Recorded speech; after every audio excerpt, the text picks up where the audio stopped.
Hello, ನಮಸ್ತೆ. Welcome to my channel. ಇವತ್ತು ಮತ್ತೊಂದು ಹೊಸ ರೆಸಿಪಿ. ಹಬ್ಬದಲ್ಲಿ ಹೋಳಿಗೆ, ಸ್ವೀಟ್ ಎಲ್ಲ ತಿಂದು ಎಲ್ರಿಗೂ ಬೇಜಾರಾಗಿರುತ್ತೆ. ಸ್ವಲ್ಪ ಖಾರ ಆಗಿರೋ ಥರ ಟೊಮ್ಯಾಟೊ ಪಪ್ಪು ಆಂಧ್ರ ಸ್ಟೈಲಲ್ಲಿ ತುಂಬ ಚೆನ್ನಾಗಿರುತ್ತೆ, ತುಂಬ ಟೇಸ್ಟಿಯಾಗಿರುತ್ತೆ. ರೈಸ್ಗೆ, ಈವನ್ ಚಪಾತಿಗೆ, ರೊಟ್ಟಿಗೆ ಎಲ್ಲ ಒಳ್ಳೆ ಕಾಂಬಿನೇಷನು, ತುಂಬ ಚೆನ್ನಾಗಿರುತ್ತೆ. ಇವಾಗ ಹೋಳಿಗೆ ಎಲ್ಲ ತಿಂದು ಬೇಜಾರಾಗಿರುತ್ತಲ್ಲ, ಇದು ತುಂಬ ಟೇಸ್ಟಿಯಾಗಿ ಅನಿಸುತ್ತೆ. ರೆಸಿಪಿ ಹೆಂಗೆ ಮಾಡೋದು ಅಂತ ನೋಡೋಣ. ಅದಕ್ಕೂ ಮುಂಚೆ ನನ್ನ ಚಾನಲ್ಗೆ ಯಾರ್ಯಾರು ಹೊಸದಾಗಿ ಸಬ್ಸ್ಕ್ರೈಬ್ ಆಗಿದ್ದೀರೋ ಅವ್ರಿಗೆಲ್ಲರಿಗೂ ಥ್ಯಾಂಕ್ ಯು.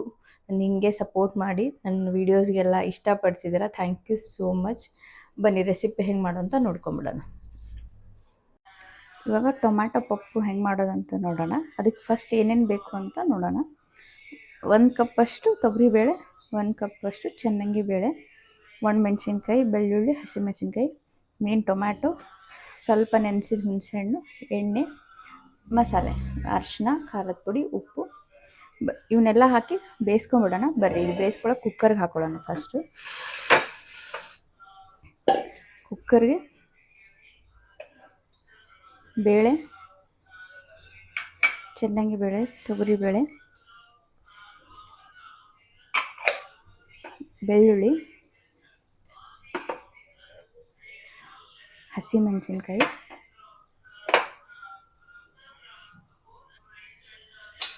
ಇವಾಗ ಕಟ್ ಮಾಡಿರೋ ಟೊಮ್ಯಾಟೊ ಹಾಕೊಳ್ಳೋಣ.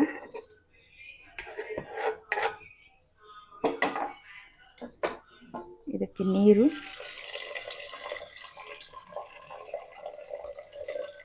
ಇದು ಭಾಳ ನೀರಾಗಿ ಮಾಡಬೇಡ್ರಿ, ಸ್ವಲ್ಪ ಗಟ್ಟಿ ಇದ್ರೆ ಚೆನ್ನಾಗಿರುತ್ತೆ. ಸ್ವಲ್ಪ ಎಣ್ಣೆ, ಅರಿಶಿನದ ಪುಡಿ ಹಾಕಿ 3ರಿಂದ 4 ವಿಷಲ್ ಕೂಗಿಸ್ಕೊಳ್ಳಿ. ಡಿಪೆಂಡ್ ಅಪ್ಪ ನಿಮ್ಮ ನೀರು ಆಮೇಲೆ ಕುಕ್ಕರ್ ಮೇಲೆ. ನನ್ನ ಕುಕ್ಕರ್ಗೆ 3ರಿಂದ 4 ವಿಷಲ್ ಸಾಕಾಗುತ್ತೆ. ಚೆನ್ನಾಗಿ ಹಣ್ಣಾಗಿ ಬೇಳೆನ ಬೇಯಿಸ್ಕೊಬಿಡೋಣ.